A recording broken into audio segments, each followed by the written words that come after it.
बच्चों, एक दफ़ा का जिक्र है, एक शिकारी जाल बिछाए, जाल के नीचे दाने फैलाए अपने शिकार का छुपकर इंतज़ार कर रहा था।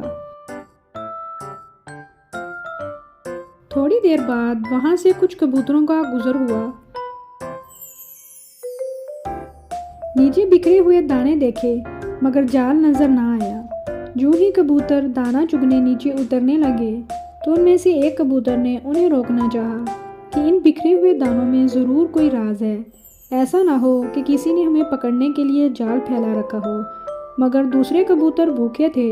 उन्होंने ये कहकर उसकी बात ना मानी कि भला जंगल में जाल कहाँ से आ गया।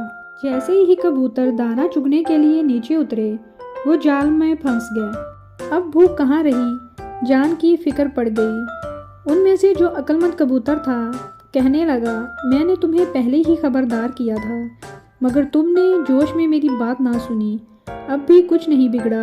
अगर तुम सब हिम्मत से काम लो और मिलकर जोर लगाओ तो हम ये जाल उड़ाकर ले जा सकते हैं। इतने में उन्हें कुछ दूर से शिकारी आता दिखाई दिया। फिर क्या था, सब ने अक्लमंद कबूतर की बात पर अमल करते हुए एक साथ मिलकर जो जोर लगाया तो जाल को ऊपर ले उड़े। शिकारी कबूतरों की ये जुर्रत और हिम्मत देखकर हैरान रह गया। वो अभी थोड़ी दूर ही गए थे कि जाल दरख्त में उलझकर रह गया और कबूतर आज़ाद हो गए। प्यारे बच्चों, इस कहानी से हमें ये सबक मिलता है कि इत्तेफाक में बरकत है।